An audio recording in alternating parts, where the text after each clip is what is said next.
আসসালামু আলাইকুম। আজকে ভিডিওতে রোস্ট এবং পোলাও দুটি দেখাচ্ছি। আমরা এখানে দেশি মুরগি রোস্ট করবো, এই জন্য 1 কাপ পেঁয়াজ কাটা এবং একটা মরিচ, একটা 3 চামচ রসুন ছেঁচা, পোস্তদানা, শাহি জিরা নিয়েছি এবং এখানে আমরা কাঠবাদামটা আলাদা ব্লেন্ড করেছি। আপনারা এর মধ্যে দিয়েও ব্লেন্ড করতে পারেন। দিয়ে আমরা মাংসের মধ্যে লবণ এবং মরিচ দিয়ে একটু ভালো করে মাখিয়ে নিয়ে আমরা তেলের মধ্যে লাল লাল করে ভেজে নিয়েছি। আপনার টক দই থাকলে টক দই দেবেন, টক দই না থাকলে দুধের মধ্যে লেবু চিপে এভাবে টক দই ব্যবহার করতে পারেন। আমরা তেলের মধ্যে পেঁয়াজ দিয়েছি, দিয়ে পেঁয়াজটা একটু ভেজে নিয়েছি। আমরা ব্লেন্ড করা সমস্ত মশলা দিয়ে দিয়েছি, 1 চামচ আদা বাটা দিয়েছি, দিয়ে মশলার সাথে মাংসগুলি ভালো করে কষিয়ে নিয়েছি। 1 চামচ লবণ দিয়েছি, তারপরে আমরা লেবু দেওয়ার দুধটা দিয়ে দিয়েছি।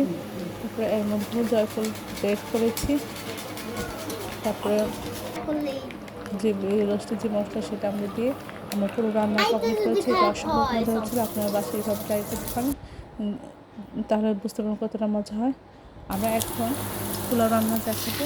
তেলের মধ্যে পেঁয়াজ দিয়ে একটু ভেজে নিয়ে 1 চামচ আদা, একটু রসুন দিয়েছি, একটু পেঁয়াজ রসুনটা ভেজে নিয়ে আমরা এর মধ্যে তেজপাতা, এলাচ, দারচিনি দিয়ে তারপরে ধুয়ে রাখা পোলাও চালটা তার মধ্যে একটু ভেজে নিয়েছি। তারপরে 7 পট চালের জন্য আমরা 7 পট পানি দিয়েছি। এর মধ্যে 3-4 চামচ গুঁড়া দুধ দিয়েছি, 1 চামচ ঘি, তারপর 1-1.5 চামচ লবণ, 3-4টা কাঁচামরিচ দিয়ে আমরা পুরো পোলাওটা রান্না করেছি। এটা অসম্ভব মজা হয়েছিল। আপনার বাসায় এভাবে ট্রাই করে দেখতে পারবেন, তাহলে বুঝতে পারবেন এটা কতটা মজা হয়। সবাই চ্যানেলটি লাইক ও শেয়ার দেবেন, সাবস্ক্রাইব করবেন, আমার পাশে থাকবেন, তাহলে